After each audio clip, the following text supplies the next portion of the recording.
Plantoides do meu Brasil e do mundo, tudo bem com vocês? Vamos falar hoje de um tema típico do No Epicentro da Floresta, que é um pouco mais sobre o rolê das plantas, a parte mercadológica em si. O primeiro ponto que é importante dizer é que no rolê das plantas, a boca do funil está bastante larga ainda. Então, principalmente depois que a pandemia se iniciou, muita gente entra, tem muito ingressante praticamente diário. Minha primeira métrica é o próprio Instagram, Jardineiros Urbanos, e a segunda é o YouTube, Flight Channel.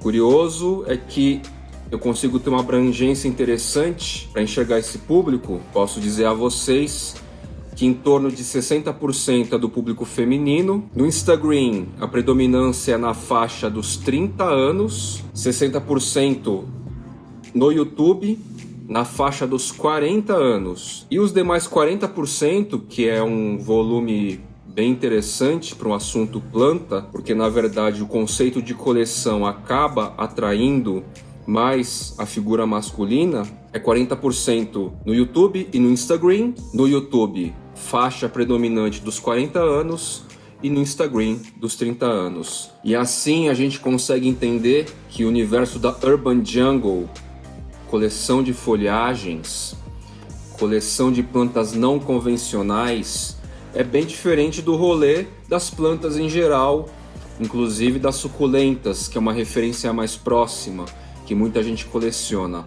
O público das suculentas é de 40 a 50 anos mais, predominantemente feminino, mas numa desproporção bem alta. Outra característica exclusiva da Urban Jungle, das plantas não convencionais, das Arace, enfim, o termo aí ele se multiplica um pouco, é que a gente está lidando com um segmento extremamente nichado, extremamente segmentado. Eu costumo brincar então, já disse em alguns casos aí, que a Carol Costa, ela abrange de certa forma o mundo da jardinagem.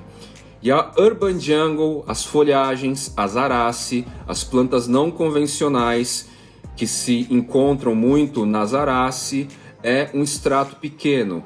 Então, qualquer empresa que for empreender neste segmento tem que entender, vale a pena entender, ou pagar para ver, que esse universo é de milhares de usuários no Brasil.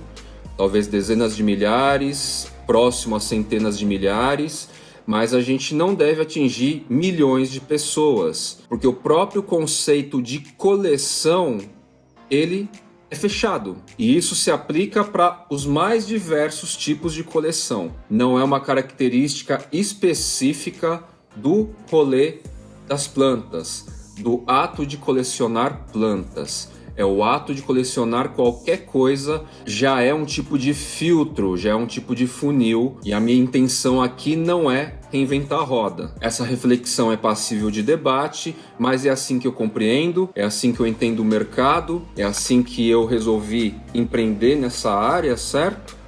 Como influenciador.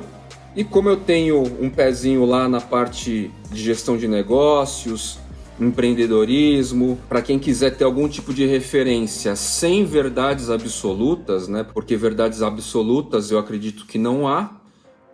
Então sou o primeiro a dizer e reafirmar esse tipo de ideia. Pode então se referenciar aqui, né?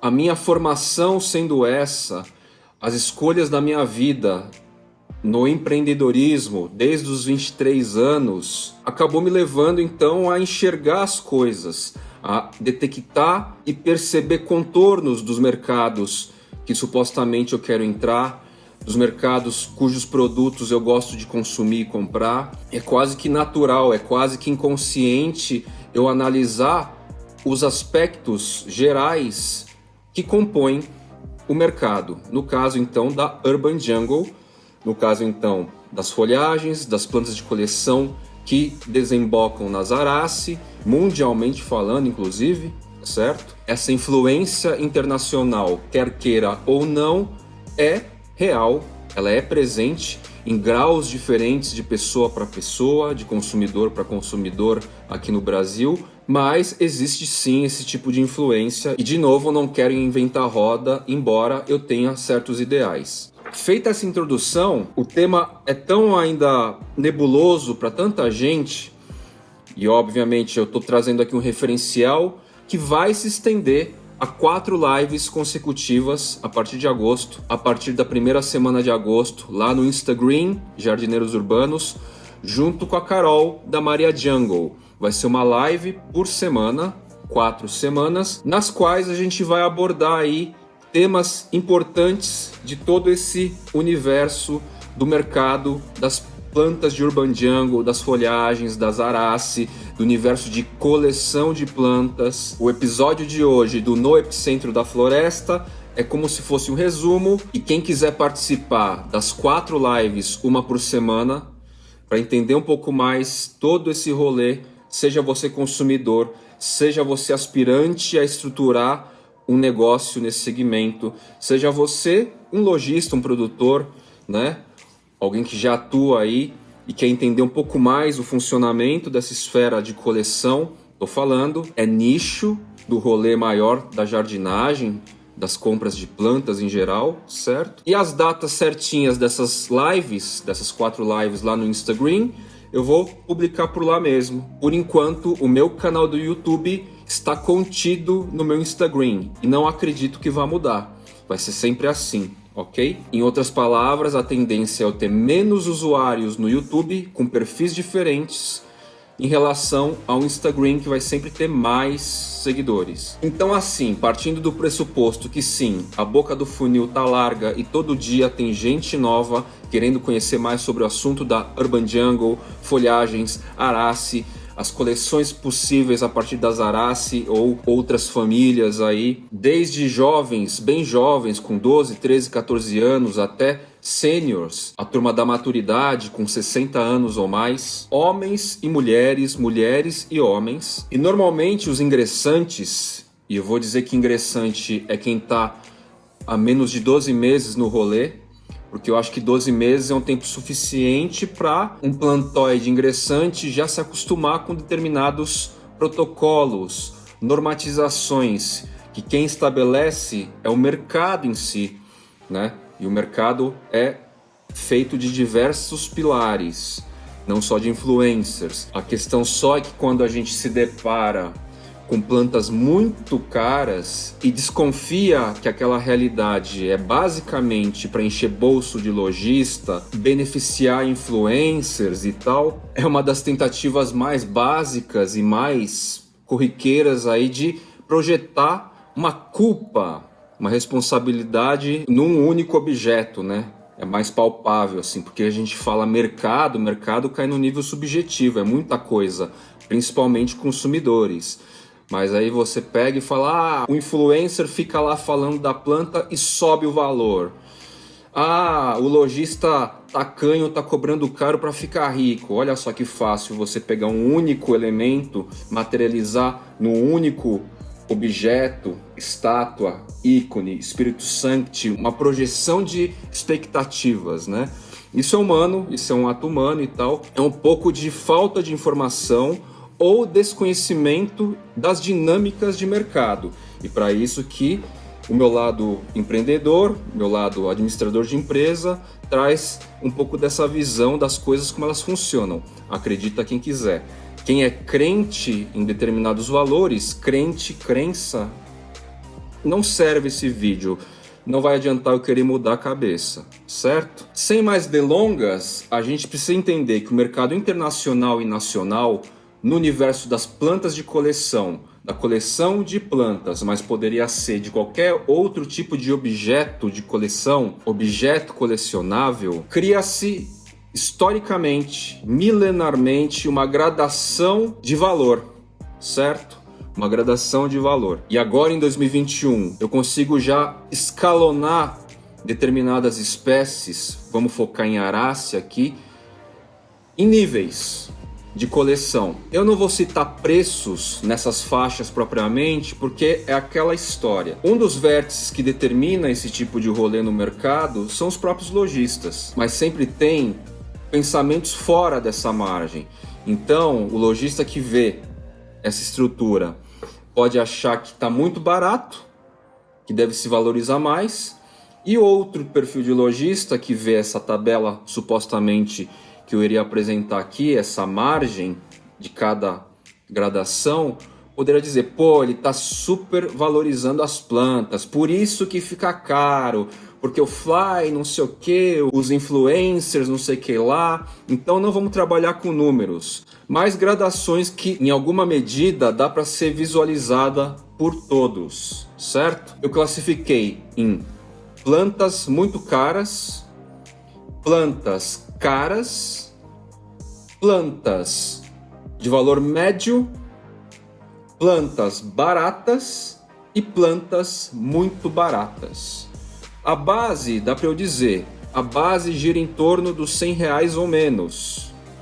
E o topo pode ser 5 mil, 6 mil, 7 mil, 8 mil, 10 mil. Aí algum plantoide vai chegar para mim e vai dizer: ah, mas por que não se produz em mais quantidade para atender a demanda desse público? Essa resposta eu já dei lá nos primeiros vídeos do Fly Channel, no primeiro semestre de 2020, já entendendo um pouco do rolê, entendendo melhor o rolê, e a gente vai reforçar esses conceitos em uma das lives, em um dos temas das 4 lives que vai rolar agora durante o mês de agosto. Mas sim, temos uma ideia a respeito disso, temos conceitos, temos algumas visões práticas que a gente traz aí para vocês. E uma segunda influência aí que é bastante importante e que eu vejo como parte integrante, agrega ao rolê, que são os grupos de troca-planta. Ah, Fly, no grupo lá às vezes aparece determinada planta mais barata ou acessível. E aí se levanta a dúvida, onde esses grupos de troca de planta se encaixa no rolê todo? E a gente também, eu particularmente, a Carol da Maria Jungle, ela vai trazer, e eu também, reflexões a respeito dessa contribuição. Deixe nos comentários reflexões, quem tiver, e eu sugiro participar das lives, quem realmente estiver interessado em refletir a respeito. Então, eu trouxe aqui uma ideia básica, eu classifiquei aqui numa média, com margem de erro, gente, porque algumas variáveis super influenciam isso que eu vou falar na sequência. Eu vou falar primeiro das variáveis, para a gente mentalizar com bastante consciência. Eu pontuei aqui variáveis que diretamente vão impactar nessa margem de erro e na própria relação com essa gradação de plantas muito caras, plantas de valor médio, plantas baratas e plantas muito baratas, tá legal? Primeira variável, unidades disponíveis no mercado, sabendo que a sazonalidade de lotes impacta no preço. Então vou dar um exemplo aqui. Supondo que um produtor libere 20 unidades de Philodendron melanocrisson, não adianta a gente achar que vai passar de 100 unidades, porque não vai, e a gente vai explicar nas lives. O produtor liberou 20, 10 para fulano, 5 para cicrano e mais 5 para beltrano. 3 lojistas aí. Eles vão colocar na praça por um preço médio equivalente, certo? Se forem parceiros, eles podem até conversar sobre preços para equalizar. Se não forem parceiros, cada um na sua e Deus por todos. E aí, como é uma planta que sempre tem mercado, vai acabar quase que instantaneamente. Talvez não dure uma semana na vitrine, no estoque desses 3 lojistas, certo? Aí de repente pintam 3 plantinhas legais aí na praça, porque não tem concorrente, não tem lotes maiores e tal. O cara pode jogar mais alto o valor, porque o volume ainda de procura é alto, mais gente está entrando no rolê, fulano perdeu a planta e quer outra, cicrano quer a segunda ou terceira unidade. Essa pessoa aí que está com 3 unidades, não sei se eu falei 2, mas acho que são 3 unidades, pode aumentar o valor um pouco. Uma entre safra aí, quem tiver determinada planta que não tem em quantidade, pode sair ganhando, porque vai ter procura. E sempre vai existir um maluco, um louco das plantas para comprar. Sempre. Eu não vi nenhuma planta muito mais cara do que uma média normal, porque não tem, deixar de ser comprada, ok? Alguém comprou. E é assim que é, e é assim que funciona. E não tô aqui para ficar debatendo as dinâmicas das pessoas em si, certo? Não é o tipo de julgamento que eu acho que cabe. Segundo ponto, nível de raridade de espécie. Bom, primeiro que raridade, de novo, é um termo polêmico, é um termo confuso, porque raridade é muito subjetivo. Então, por exemplo, a Monstera deliciosa variegata, ela passa a ser meio rara em alguns períodos, porque ela é sazonal. Você não vai ver dessa planta o ano inteiro. Plantas variegatas, de uma maneira em geral, são mais raras, podem ser consideradas mais raras, porque elas demoram mais tempo para desenvolver. E já vou dar notícia triste aqui. Dos 5 nós que eu consegui cortar da minha matriz, sobrou apenas um, o apical. Os demais todos apodreceram, porque sim, planta variegata também tem uma incidência maior de perda. E essa perda também pode impactar no valor da planta. Certo? Falando ainda do ponto 2 de raridade, da subjetividade do termo. Monstera obliqua Peru. Até onde eu sei, ela se desenvolve rapidamente, ela cresce com uma certa velocidade. Diferente de outras Monstera que eu tenho aqui, que são SP, por exemplo. Então, o tempo de desenvolvimento, diferente da Monstera deliciosa variegata, não é o fator que dá a conotação de raro para a Monstera obliqua Peru. Talvez ela seja rara porque no habitat natural ela praticamente inexiste. Então olha o valor de raridade indo para um outro lugar totalmente diferente, certo? E esse termo raridade acaba sambando em cima de valores muito distintos, desconexos às vezes. Por isso eu particularmente prefiro o termo planta não convencional. Terceiro, porte da planta, mais juvenil ou mais adulta. Mais óbvio para a maioria, né? Se a plantinha é pequenininha, quase que uma plântula, já é jovenzinha, é adulta, tudo isso vai variar. Principalmente os hypados internacionalmente, Anthurium veiti, o Araucoianum, né? Esses dois caras são bem emblemáticos aí para quem quer pertencer no rolê. Você não vai comprar o Anthurium Araucoianum quase como uma plântula no mesmo preço de um Anthurium Araucoianum como o meu, certo? Ah, Fly, já que você citou isso, quanto custa o seu Araucoiano? Você faz uma ideia? Bom, como a planta é minha e muito característica porque ela tem 3 clones em uma única planta, é o que eu vou dizer para vocês. Se eu quiser cobrar 10 mil, vai ter gente que compre, tá? Vai depender do desejo do colecionador. Porque ela é toda muito característica. Ela já está com uma folhagem maior, juvenil, mas maior, e ela tem 3 pontos de crescimento. Atrai? Não atrai? Nossa, Fly, tudo isso. E por que você não vende? Por que você não trabalha com comercialização de planta? Eu posso escolher não ganhar dinheiro dessa forma. Eu não quero ser mais um para competir com meus parceiros.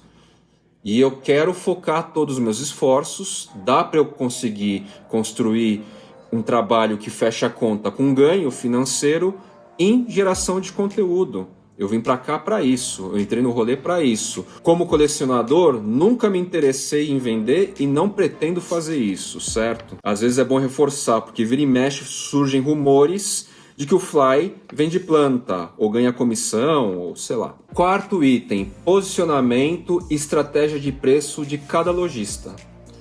Numa média, eu vejo por aí alguns lojistas bastante parceiros, produtores parceiros, eles acabam criando um preço final semelhante, próximo, certo?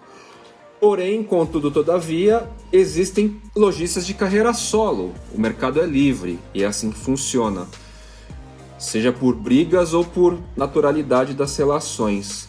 Então, o que acontece? Rolê de coleção, rolê de planta, assim como eu dei a sugestão aqui do meu Araucoianum, se eu quiser vender o meu Araucoianum, supondo que é do Fly, supondo que existe um valor agregado por causa disso, sugerindo que teve todo um rolê exposto, inclusive, publicamente, para essa planta chegar nesse tipo de estrutura que está hoje, e eu quiser determinar por 12 mil reais, quem vai dizer para não fazer?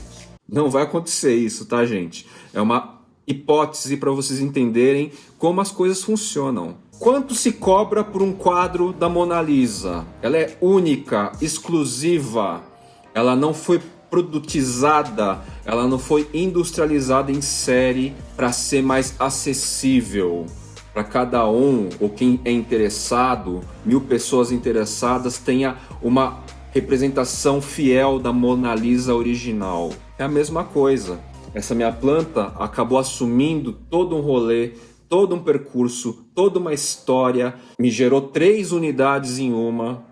Isso aí é valor agregado, isso aí é algo subjetivo. E que preço que se dá? Bem-vindo ao universo da coleção.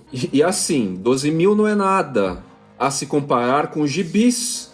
Eu já dei esse exemplo em outro capítulo, em outro episódio aqui do No Epicentro da Floresta. O Nicolas Cage comprou um gibi de 2 milhões de dólares num leilão e o gibi ainda foi roubado numa festa que ele deu, né? Então, a característica de coleção é igual para todos os tipos de objeto de consumo. Vou repetir então as 4 variáveis para vocês internalizarem. Talvez tenham outras e vocês podem deixar no comentário para a gente debater, discutir. E inclusive nas lives, gente, que a gente vai fazer um por semana agora em agosto, a gente vai fazer aquele esquema de perguntas. Vocês vão para a tela.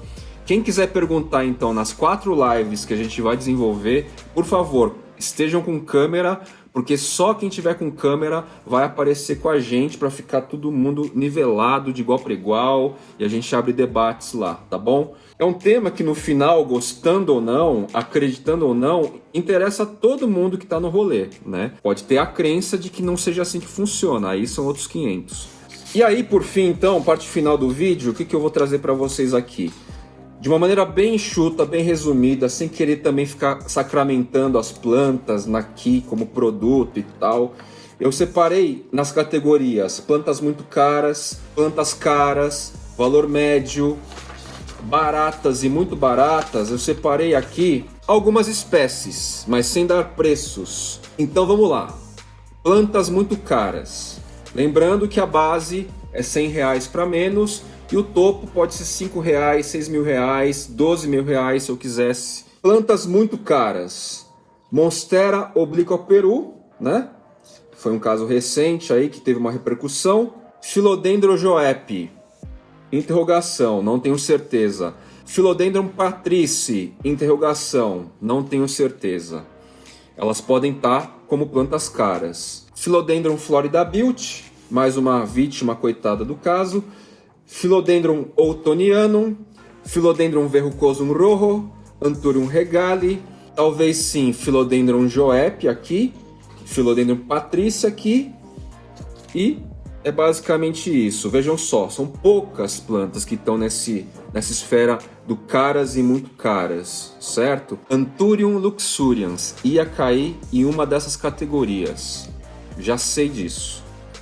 E não adianta chorar, é isso, gente. Dependendo do tamanho do Philodendron esmeraldense também. E o Semani também cairia aqui. Bilite variegata com certeza cai aqui, certo? É isso. Então quem quiser essas plantas que eu citei, tem 2 corres para fazer, inerentes à cultura de coleção. Primeiro corre, guardar grana e economizando. Se você realmente tiver interesse, vai ter que fazer esse esforço. E mais, deem um Google em cima das plantas que eu citei aqui. Veja quantos saem nos Estados Unidos e na Europa, tá? Em lojas, não direto com produtores, em lojas. Aí a matemática fica equivalente, certo? Plantas de valor médio. Philodendron bernardopasi, Philodendron esmeraldense, pequeno, Anthurium araucoiano, interrogação, porque varia também conforme o tamanho, Anthurium veitch, mesma coisa, Anthurium forget, idem, Anthurium peltigerum, mesma coisa, Philodendron ring of fire, não existe no Brasil praticamente, então assim, tá médio aqui, porque eu considero um valor médio, mas é possível vender caro ou muito caro. Philodendron Henderson's Pride, que é basicamente o verde original do Ring of Fire. Monstera Deliciosa Variegata. Monstera SP Brasil, que é o Burle Marx Flame. Algumas dessas plantas aqui, da categoria médio, já faz parte do rolê das trocas. Ou seja, desse nível para baixo, tudo ou quase tudo já é possível ver no rolê das trocas, ok? Agora, para que uma planta muito cara ou cara passe a entrar no rolê das trocas, mais gente vai precisar ter a planta. É básico isso. Plantas baratas.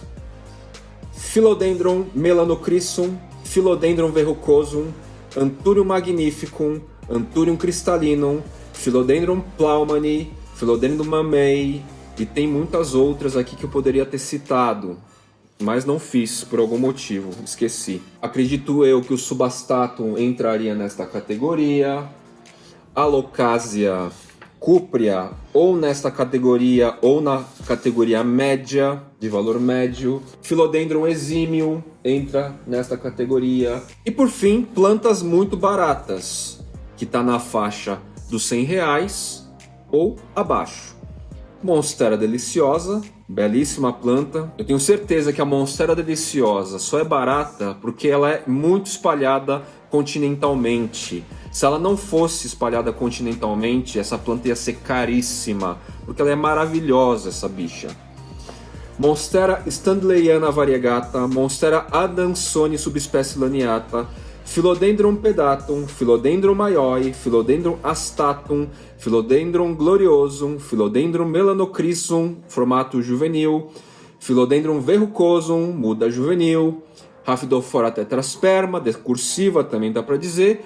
Espécies brasileiras que a gente tem explorado aí, muitas são SP, muitas vocês dão trabalho para o Scott identificar para vocês. E assim, espécies brasileiras que entram no circuito como o Acutatum, dentre outras SP e AF de afinidade, predominantemente brasileiras. Ok? E por enquanto é isso, queridos plantoides. É uma atualização de outros 2 vídeos que eu já abordei temas sobre valores, a cultura de coleção, certo? E se vocês tiverem interesse, porque querem empreender nessa área, é um consumidor que quer entender a complexidade, como é que funciona o universo de coleção, a cultura de coleção, quer entender por que não se produz em grande volume determinadas plantas tão desejadas, quer compreender onde possivelmente a cultura de troca-planta entra nesse rolê todo, porque é parte integrante de tudo isso e é movimento que influencia todo o rolê. E é isso, conforme prometido, tá aí um conteúdo onde eu abordo conceitos sem expor demais valores reais, valores unitários, moeda, dinheiros. Vou ficando por aqui, meus queridos plantoides, e convido a todos que tiverem interesse, todos mesmo que tiverem interesse em debater com a gente em live, vocês entrando na live também, com perguntas sobre essa questão que nos ronda, sobre os preços, sobre a dificuldade de acesso, sobre a cultura de coleção, tá lá. A partir da semana que vem, dessa semana, né, porque hoje é domingo, eu tô publicando no domingo. A partir de agosto agora, de 2021, primeira semana, segunda semana, terceira semana e quarta semana, vai ter bate-papo sobre todo esse universo. E é óbvio que eu e a querida Maria Jungle, a Carolzita, a gente vai dar surpresas para vocês aí no final do rolê das lives, tá bom? Então é isso, valeu e até o próximo no Epicentro da Floresta.